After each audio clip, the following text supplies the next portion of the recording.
Okay, Jonathan, so for your next video here, I wanted to show you this front angle to point something out that we didn't get a chance to talk about in regards to the lower half as well.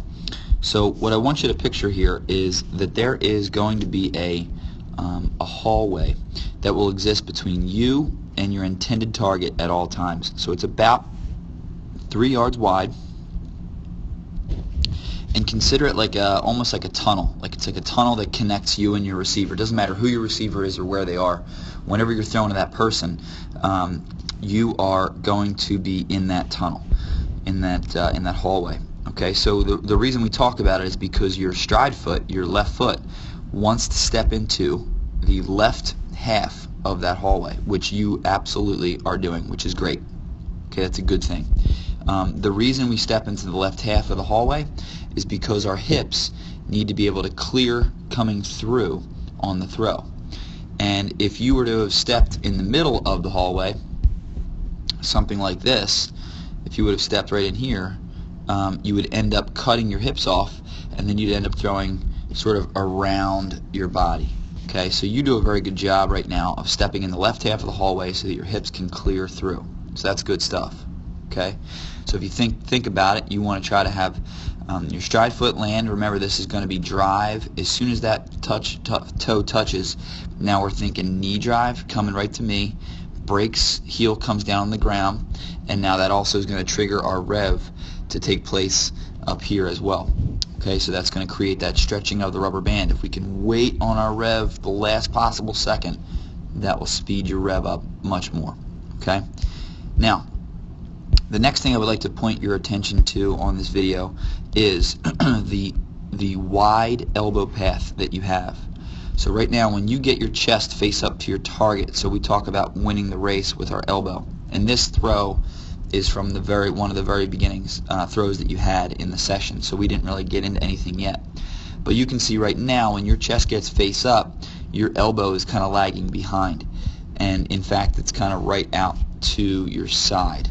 Okay, so that's a little wide on that elbow path.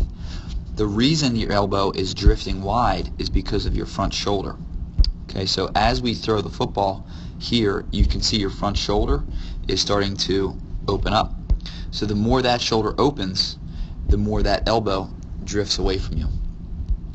Okay, so to turn that into positive language, the way that we can keep our front shoulder closed longer and allow ourselves to have a much tighter elbow path north to south, achieving pop position and late elbow extension, is to utilize our race, and most importantly now on the front side, our squeeze. Okay, so if you can work on your squeeze here, notice you don't squeeze at all. You're not using your front arm at all, so your front shoulder is free to just open up. But if you can get your elbow and forearm coming down towards your target here, okay, and then really work on squeezing that elbow back into the body, that's going to help keep your shoulder closed much longer. And now we're going to cut through with a much tighter elbow path to help get through here to pop position and much more efficient use of our mechanics. You're going to get way more power coming north-south behind the football rather than circular around your body. Okay, the other thing you see from this video is the way that you fall over and your weight ends up coming this way on your finish. We want to get ourselves to be kind of rock solid and way more upright on our throw as we come through. Okay, that comes again from the opening of the shoulder and not being totally in control of our body. So as that front shoulder opens, our elbow drifts wide, and we are throwing in a more circular orbiting pattern rather than slicing through our body north to south. And you can see that causes that lean to happen. That lean is pulling energy down away from your body, away from the arm, and away from the football. So we can be accurate this way, it's just much harder to be accurate this way. We'd rather create consistent body movement to therefore create consistent arm path and consistent release, and that would lead to, of course, consistent results.